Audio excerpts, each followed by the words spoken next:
Assalamualaikum warahmatullahi wabarakatuh. Perkenalkan, nama saya Sekar Aijaningrum.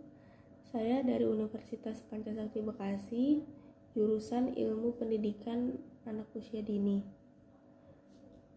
Tujuan video ini saya buat adalah untuk memenuhi tugas ujian tengah semester mata kuliah Pendidikan Agama Islam.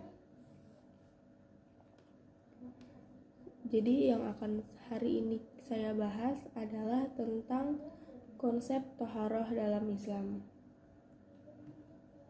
Materi yang akan kita bahas kali ini, yang pertama ada pengertian toharoh, dasar hukum toharoh, hakikat toharoh, dan fungsi toharoh. Yang pertama akan kita bahas adalah tentang pengertian dari toharoh. Secara harfiah, toharoh artinya bersuci. Arti bersuci di sini maksudnya adalah mensucikan diri dari najis, pakaian, dan tempat dari segala jenis kotoran, seperti hadis dan hadas yang dapat membuat tidak sahnya ibadah sholat. Sebelum sholat, kita harus dalam keadaan suci dan bersih, karena orang yang melakukan ibadah itu menghadap Tuhan yang Maha Suci. Maka dari itu, kita harus bersih dan suci dari hadas. Jadi bisa kita simpulkan di sini bahwa toharoh adalah mengangkat penghalang atau kotoran yang ada pada diri kita dan lingkungan kita. Toharoh juga sangat penting bagi seorang muslim dalam menjalani kehidupannya. Lalu bagaimana sih cara toharoh itu? Jadi di sini ada tata cara yang harus dilakukan seseorang saat ingin mensucikan diri atau toharoh.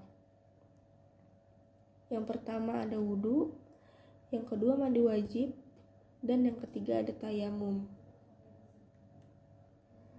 Yang kedua yang akan kita bahas di sini adalah dasar hukum toharoh. Toharoh atau bersuci hukumnya adalah wajib. Berdasarkan firman Allah dalam Quran surat Al-Maidah ayat 6 yang artinya, hai orang-orang yang beriman, apabila kamu hendak mengerjakan sholat, maka basuhlah muka dan tanganmu sampai dengan siku, dan sapulah kepalamu dan kaki sampai dengan kedua mata kaki, dan jika kamu junub, maka mandilah, dan jika kamu sakit atau dalam perjalanan atau kembali dari tempat buang air atau menyentuh perempuan, lalu kamu tidak memperoleh air, maka bertayamumlah dengan tanah yang baik atau tanah yang bersih. Sapulah muka dan tanganmu dengan tanah itu. Allah tidak hendak menyulitkan supaya kamu bersyukur.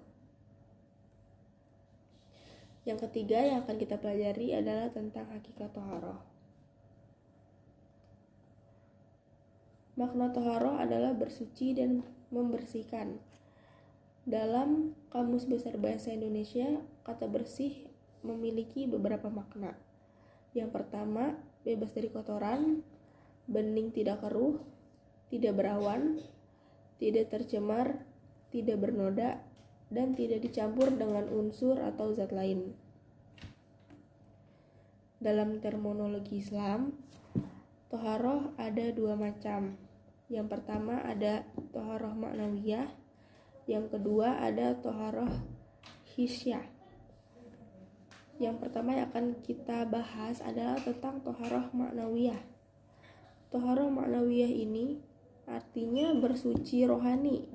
Misalnya, membersihkan segala penyakit hati seperti iri, dengki, riya, dan juga yang lainnya. Lalu yang kedua ada toharoh hisyah, yaitu bersuci jasmani atau membersihkan bagian tubuh dari sesuatu yang terkena najis maupun hadas. Misalnya tata caranya itu seperti yang tadi disebutkan, ada wudhu, mandi wajib, dan juga tayamum ya. Lalu yang keempat, kita akan belajar lagi tentang fungsi toharoh. Fungsi toharoh secara umum itu ada 7. Yang pertama ada mendapatkan cintanya Allah Subhanahu wa Ta'ala. Yang kedua, Sholat tidak diterima jika tidak disertai dengan bersuci. Jadi toharoh itu sangat-sangat wajib. Yang ketiga, menyucikan diri dari kotoran berupa hadas dan najis. Yang keempat, sebagai syarat sahnya sholat dan ibadah seorang hamba. Yang kelima, untuk memelihara kesehatan jasmani. Yang keenam, membersihkan diri dari gangguan bibit penyakit.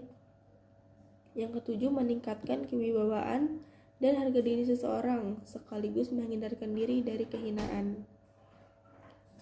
Lalu fungsi toharoh dalam kehidupan sehari-hari pun juga ada.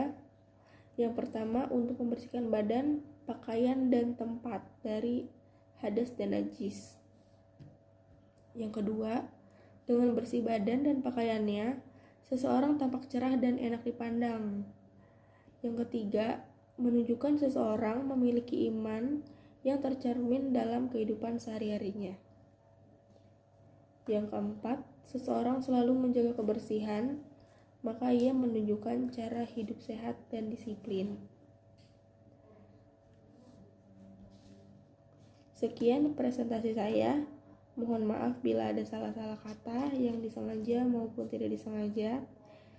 Saya harap presentasi yang saya berikan dapat menambah wawasan keilmuan tentang toharoh bagi para pendengar. Terima kasih.